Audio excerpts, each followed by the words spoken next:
Hi guys, good day sa inyong lahat. So ayan, may panibagong vlog na naman tayo.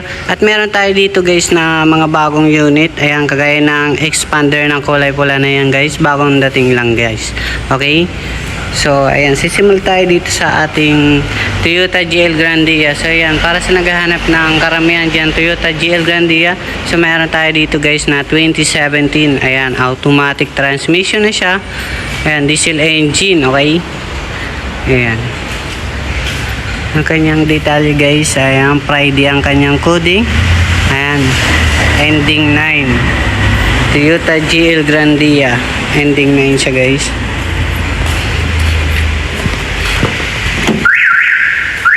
Okay, nakalock siya. Ayan. So, meron tayo dito guys na Mitsubishi Expander. Ayan, basahin nyo na lang sa akin dyan sa screen. So ayan, ilalagay ko lang naman yung kanyang detalye. Okay, ayan, kulay pula, napakaganda yan guys, bagong dating lang, kahapon lang. Okay, meron tayo dito guys na Nissan NV350 kulay black. Ayan, at meron naman tayo dito guys na Toyota Fortuner. Ayan.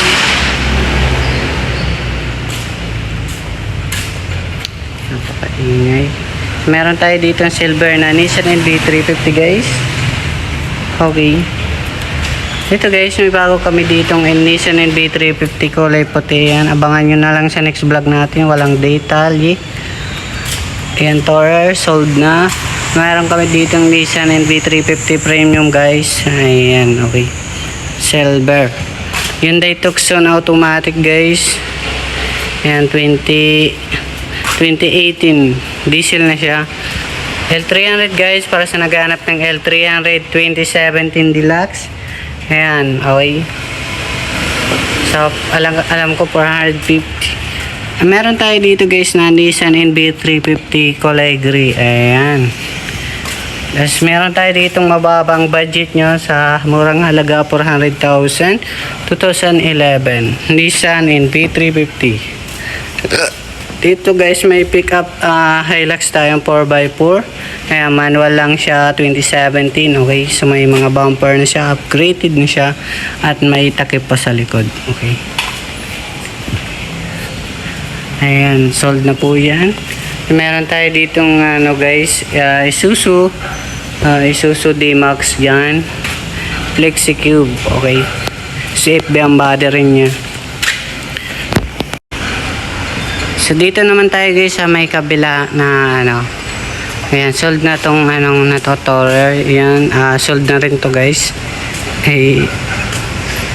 So dito tayo guys, mayroon tayo ditong Premium Ace. Ayan, para sa naghahanap ng Nissan Premium Ace kulay black.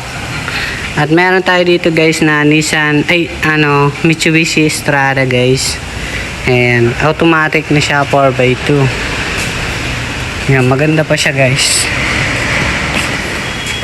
So yan lang guys, para sa may mga katanungan guys, so medyo maluwag naman ang ating warehouse. Para sa may mga katanungan, may mga darating pang mga bago. So abangan nyo na lang sa next vlog natin. So ayan, para sa mga hindi pa nakakapag-subscribe sa akin, subscribe nyo na. Don't forget to like and subscribe. Okay, ayan.